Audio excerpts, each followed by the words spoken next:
Ecco a voi il mago di Wall Street in carne ed ossa. Mi chiamo Lee Gates, benvenuti a Money Monster. Chi non rischia nulla, nulla guadagna. È meglio vendere. Comprendere i comportamenti patologici che creano dipendenze e che possono sfociare in veri e propri dissesti finanziari familiari non è più soltanto una missione di medici e psicologi.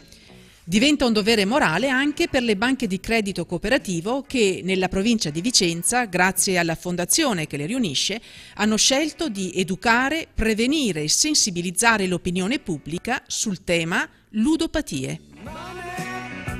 È un gravissimo problema perché mette in difficoltà la persona che gioca, facendo credere che c'è una grande possibilità di vincita e di avere soldi con grande facilità. Ma mette ancora più in difficoltà le persone che subiscono, che sono le famiglie, che sono i bambini, che sono le mogli, in quanto viene meno quello che è il reddito familiare, che è costituito dalle pensioni o dallo stipendio per chi lavora ancora. Mettiamoci in gioco per il nostro futuro.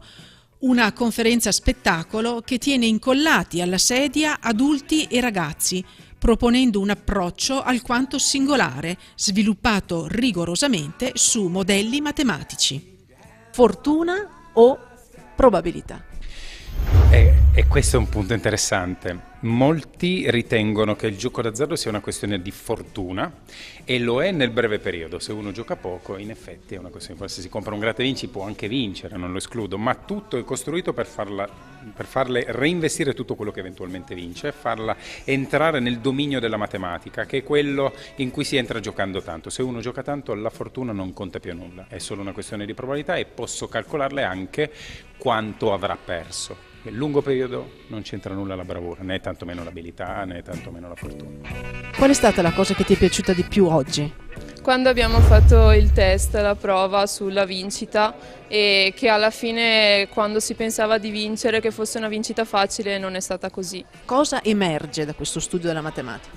Che principalmente nei giochi d'azzardo vinciamo quasi mai e è tutta una falsità. Possiamo dire che le probabilità in cui vinciamo sono impossibili e lo Stato vince sempre. Tu abitualmente giochi o consiglieresti ai tuoi amici di giocare? No, io non gioco, non ho mai provato e non lo consiglierei. Dopo, ovviamente se uno vuole provare ogni tanto può provare, però sarebbe una cosa inutile perché comunque i soldi che spendi non ti torneranno indietro e comunque non riesci a guadagnare. È stato dimostrato che la percentuale di vincita è nulla. In effetti il giocatore parte sempre in svantaggio rispetto al gioco. Perdere piccole o grandi somme nel tempo costituisce l'amara realtà. Se voglio giocare un gratta e vinci o un win for life, quant'è la probabilità che io vinca 3.000 euro al mese per 20 anni?